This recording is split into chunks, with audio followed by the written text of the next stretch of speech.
Assalamualaikum warahmatullahi wabarakatuh. Selamat datang di mata kuliah APBO. Pertemuan kita hari ini kita akan bahas mitos-mitos yang ada tentang pembuatan software atau software development. Biasanya ada kesalahpahaman tentang programming ataupun software development yang kita ketahui. Biasanya orang ketika mengatakan software development, mitos yang paling sering kita temui adalah software development itu adalah kita akan melakukan programming atau coding. Sehingga yang kalian lakukan adalah membuat suatu program melalui coding. Tapi sebenarnya yang akan kalian lakukan akan banyak menggunakan meeting untuk bertemu dengan klien-klien yang membutuhkan jasa kalian. Selain itu, meeting bisa dilakukan dengan melakukan komunikasi berbagai arah, kemudian pemberian informasi tentang kebutuhan apa saja yang mereka berikan. Harus ada komunikasi dengan kliennya yang akan bisa mendeskripsikan software apa yang akan kalian buat. Selanjutnya harus melalui quality assurance, tidak hanya coding, harus bisa memastikan bahwa program itu atau softwarenya sesuai dengan keinginan klien. Yang selanjutnya akan dilakukan adalah melakukan dokumentasi untuk program yang sudah dibuat. Jadi dokumentasi yang akan dilakukan kepada kalian di software tersebut.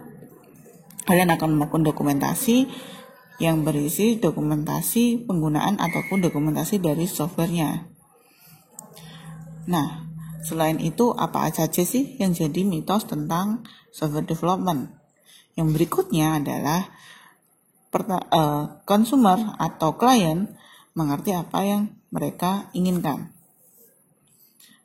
Padahal realitanya customer tidak sepenuhnya mengerti apa yang mereka inginkan. Maka dari itu dibutuhkan banyak draft atau planning yang harus dilakukan oleh kita sebagai software development untuk bisa menampilkan keinginan yang dimiliki oleh customer, terutama mockup yang akan dibuat. Selanjutnya, mitos yang ada adalah bagaimana kita bisa membangun software itu sesuai dengan waktu yang ditentukan atau akurat. Realitanya, mitos ini tidak sepenuhnya benar. Bisa saja itu terjadi, namun kemungkinan besar untuk tidak akurat itu banyak. Kemudian, mythical man-made. Jadi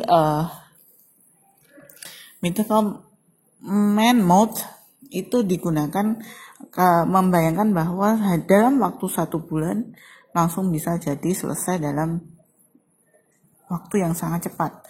Padahal realitanya tidak begitu. Sehingga mitos-mitos yang ada 4, yaitu software development diartikan seperti menulis sebuah kode, customer mengerti apa yang mereka inginkan, software dapat diperkirakan secara akurat, dan mythical man mode. Selanjutnya, kita akan membahas aktivitas-aktivitas yang harusnya ada di dalam software development. Jadi, ada tugas-tugas yang harus dilakukan oleh software developer untuk bisa membangun sebuah software. Yang pertama adalah mengumpulkan dan menganalisa requirement dengan melakukan meeting dengan klien. Kemudian memastikan ide-ide itu sesuai dengan studi yang sudah ada, apakah layak atau tidak. Kemudian membangun prototyping dan desain. Dan kemudian adalah menuliskan coding dan testing. Terus kemudian dokumentasi dari penggunaan dan juga dokumentasi dari softwarenya. Kemudian melakukan maintenance software secara berkala. Sehingga semua siklus itu dinamakan software development life cycle.